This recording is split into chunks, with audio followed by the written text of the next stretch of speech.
Siap-siap, sebentar lagi pencairan bantuan PKH tahap keempat tahun 2023. Pastikan teman-teman memenuhi 7 syarat penting ini agar bisa cair untuk bantuan PKH tahap keempat tahun 2023-nya, yaitu untuk alokasi bulan Oktober, November, Desember yang cair melalui PT Pos Indonesia, dan bagi teman-teman yang cair lewat KKS ini untuk alokasi bulan September, Oktober 2023. Apa sajakah 7 syarat yang wajib dipenuhi tersebut? Simak video ini sampai selesai.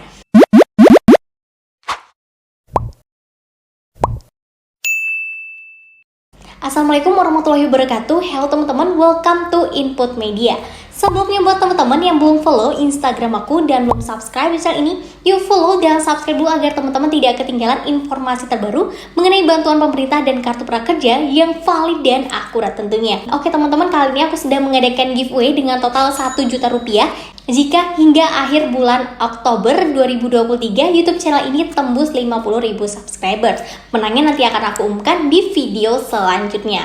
Oke teman-teman, kita balik ke pokok pembahasan kita, yaitu mengenai pencairan bantuan PKH tahap keempat tahun 2023. Yang perlu teman-teman ketahui untuk pencairan bantuan PKH tahap keempat tahun 2023 ini itu melalui PT Pos Indonesia dan juga melalui kartu KKS teman-teman. Nah, buat kalian yang cairnya melalui PT Pos Indonesia, ini pencairannya untuk alokasi bulan Oktober, November, dan juga Desember 2023. Sedangkan yang cairnya melalui kartu KKS ini untuk pencairan bulan September, Oktober 2023. Oke, ada pun 7 syarat terbaru yang wajib penerima bantuan PKH penuhi agar pencairan PKH tahap keempatnya bisa cair dengan lancar. Syarat yang pertama, para KPM harus terdaftar di data DTKS yang dikelola oleh Pusdatin atau biasa disebut dengan Pusat Data Kesejahteraan Sosial Kementerian Sosial Republik Indonesia. Kemudian syarat yang kedua, para KPM wajib memiliki minimal 1 komponen dari komponen PKH. Apa sajakah komponen tersebut? Nah, yang pertama ada yang namanya komponen kesehatan, di mana untuk komponen kesehatan ini terdiri dari ibu hamil dan anak usia dini 0 hingga 6 tahun.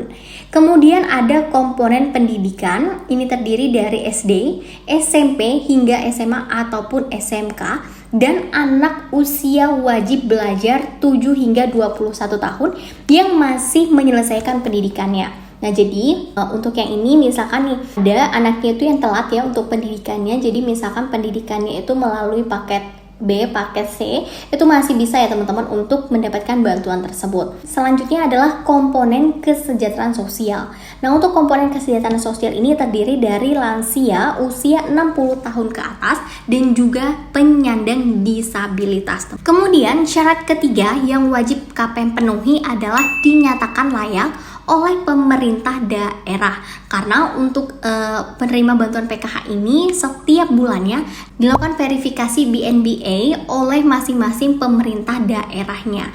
Nah, jadi oleh itu makanya teman-teman biasanya ada yang melakukan verifikasi ya, pengecekan rumah kemudian difoto untuk penerima bantuan PKH tersebut. Kemudian syarat yang keempat yang wajib KPM penuhi agar bisa cair untuk bantuan PKH tahap keempat tahun 2023-nya adalah bagi para KPM yang memiliki komponen pendidikan seperti SD, SMP, SMA ataupun SMK, ini namanya harus terdaftar di dalam data Dapodik Pendidikan atau biasanya dengan Dapodik, dan ini sinkron dengan data yang ada di DTKS. Nah, jadi jika datanya yang ada di Dapodik itu berbeda dengan yang ada di DTKS, maka bantuan PKH-nya tersebut tidak bisa dicairkan. Nah, oleh karena itu biasanya ya untuk teman-teman PKH itu juga biasanya mendapatkan bantuan PIP ya teman-teman. Nah, itu tadi, jadi data yang di Dapodik itu harus sinkron dengan yang ada di DTKS. Kalau misalkan tidak sinkron, silahkan kalian itu perbaharui ya, kalian datang aja ke kantor desa di daerah masing-masing ataupun bisa melaporkan ke pihak sekolah masing-masing. Kemudian syarat kelima yang wajib para KPM penuhi agar bisa cair untuk bantuan PKH tahap keempatnya, yaitu para anggota KPM-nya ini tidak ada yang menerima upah ataupun gaji di atas upah minimum provinsi UMP ataupun upah minimum kabupaten atau kota atau biasa disebut dengan UMK, dan terdaftar di BPJS Ketenagakerjaan.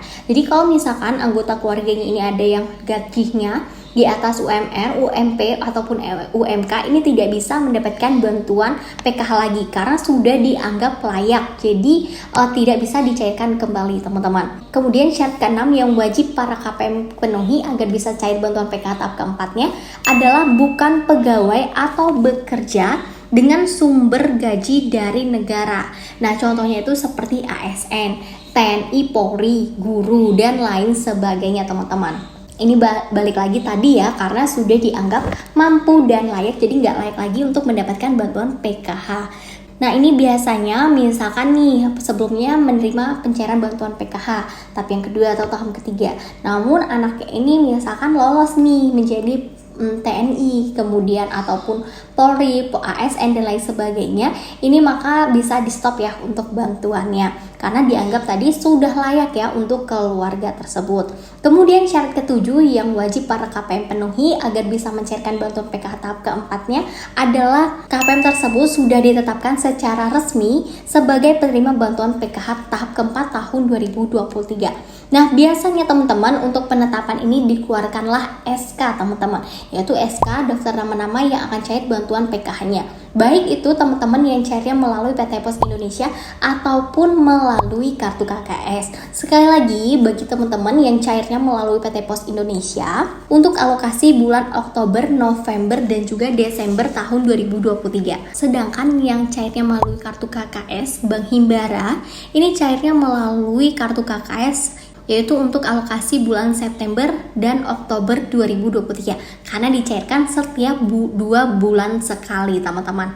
Oke, jadi itu teman-teman 7 syarat yang wajib para KPM penuhi ya agar bisa mencairkan bantuan PKH tahap keempatnya, karena sebentar lagi ini sudah mulai diajukan lagi ya untuk pencairan bantuan PKH tahap keempat tahun 2023, karena yang sebelumnya untuk PKH tahap ketiga ini sudah mulai cair merata ya, dan sebagian besar ini sudah dicairkan baik itu yang melalui PT Pos Indonesia ataupun kartu KKS.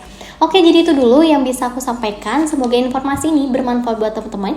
Jangan lupa untuk tinggalkan like dan di-share ke teman-teman lain agar lebih banyak yang tahu mengenai informasi ini. Wassalamualaikum warahmatullahi wabarakatuh.